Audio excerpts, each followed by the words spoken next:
Assalamualaikum warahmatullahi wabarakatuh. Selamat pagi anak-anak. Bagaimana kabarnya hari ini? Semoga kalian tetap sehat dan tetap semangat dalam belajar ya. Nah, pada pagi hari ini kita akan belajar tema 3, subtema 2, pembelajaran 2. Nah, di sini kita akan belajar tentang pentingnya makanan sehat bagi tubuh. Bagaimana anak-anak? Sudah siap dalam pembelajaran pada pagi hari ini? Ya, kita mulai ya. Baik anak-anak, pernahkah kamu mengalami sakit perut dan harus buang air besar beberapa kali dalam sehari? Bahkan kondisi fesesmu pun sangat encer. Jika memang kalian pernah mengalami kondisi seperti itu, tandanya kamu mengalami gangguan pencernaan yang biasa disebut dengan diare. Perhatikan gambar berikut ini. Ada seorang anak yang sedang pergi ke dokter dan ia berkata bahwa sudah 5 kali buang air besar dalam sehari. Dokter pun menjawab bahwa ia sedang terkena penyakit diare. Kondisi anak itu akan membaik setelah anak itu diberi obat. Sebenarnya apa sih penyakit diare itu? Mari kita simak penjelasannya. Diare adalah penyakit yang ditandai dengan buang air besar yang encer dan lebih sering dari biasanya. Diare terjadi ketika makanan dan cairan yang dimakan berlalu terlalu cepat dan terlalu besar jumlahnya pada saluran pencernaan atau biasa yang disebut dengan usus. Nah, lihat di sini. Nah, ketika di usus besar, makanan yang harus diserap airnya. Seseorang yang menderita diare, penyerapan airnya itu sangat sedikit atau terlalu sedikit. Maka feses yang dikeluarkannya menjadi cair atau encer. Jika terjadi diare, diare itu dapat terjadi ketika kita mengkonsumsi makanan yang sudah terkontaminasi dengan bakteri, virus, atau parasit. Nah, diare yang parah apabila tidak segera diobati dapat mengakibatkan tubuh kita kekurangan cairan dan dapat juga menyebabkan kematian. Maka jika kalian sudah mengalami penyakit diare, maka sebaiknya kalian pergi ke dokter atau segera untuk minum obat. Apa saja sih penyebab diare itu? Penyebab diare yang pertama yaitu infeksi virus, di mana biasanya menyerang kepada anak-anak yang disebut dengan rotavirus. Nah, yang kedua ada infeksi bakteri dan parasit. Nah, biasanya ini masuk melalui makanan dan minuman yang sudah terkontaminasi. Nah, penyebab yang ketiga ada intoleransi makanan. Nah, terjadi pada sebagian orang yang tidak bisa mengkonsumsi gula pada susu, sehingga diare setelah mengkonsumsi produk susu.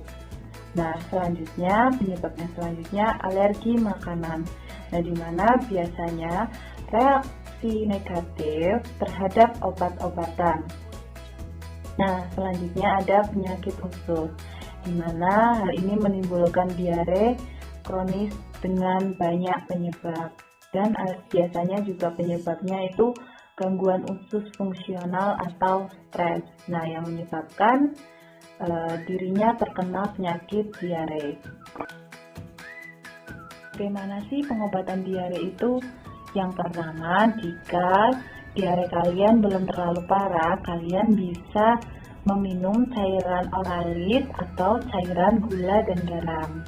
Nah, tetapi jika penyakit diare itu sudah cukup parah, kalian bisa meminum obat sesuai dengan resep dokter. Nah, ada juga pencegahan diare. Bagaimana sih cara mencegah penyakit diare itu?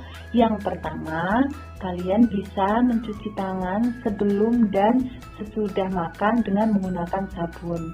Yang kedua, menutup makanan dan minuman agar terhindar dari lalat, kecoa, tikus, dan hewan-hewan lainnya yang biasanya membawa penyakit.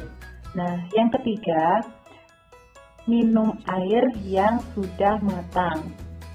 Yang keempat, tidak jajan sembarangan. Jadi kalian jika di sekolah tidak boleh jajan sembarangan dan selalu sering mencuci tangan agar tidak terkena penyakit diare. Baik anak-anak, kalian sudah belajar tentang gangguan sistem pencernaan. Nah, penyakit tersebut bisa disembuhkan dengan obat.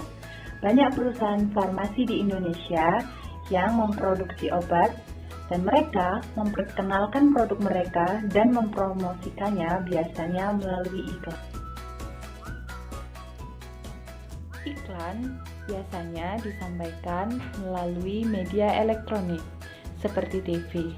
Nah, iklan tidak hanya disampaikan melalui media cetak saja, tetapi bisa melalui media elektronik.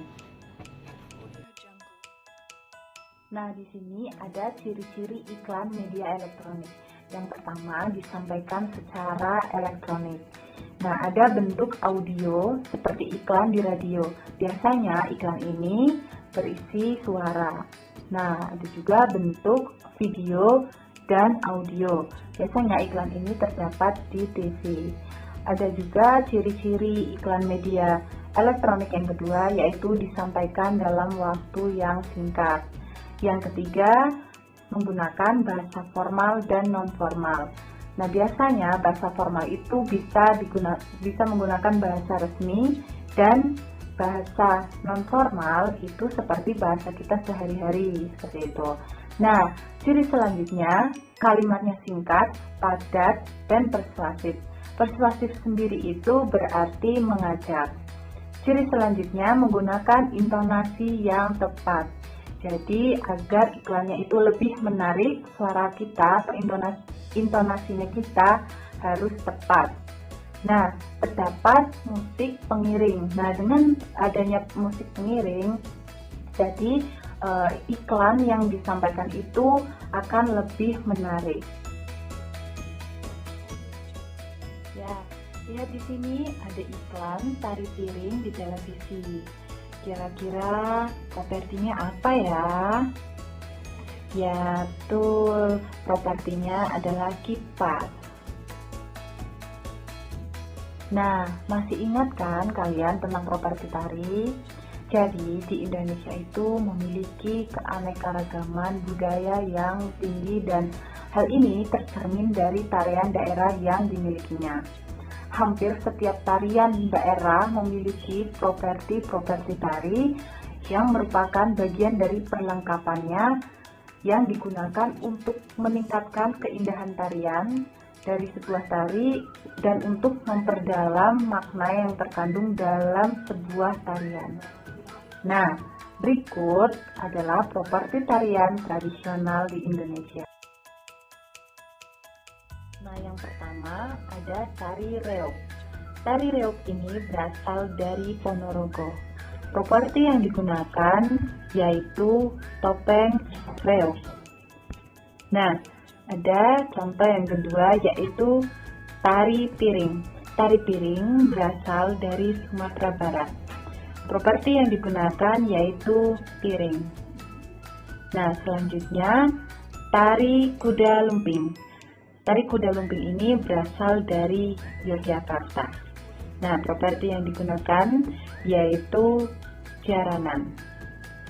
Seperti contoh gambar di sini.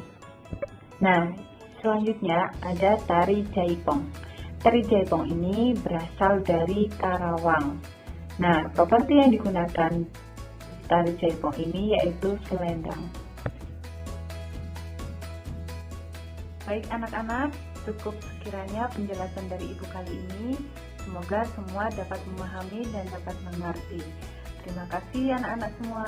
Sampai jumpa. Assalamualaikum warahmatullahi wabarakatuh.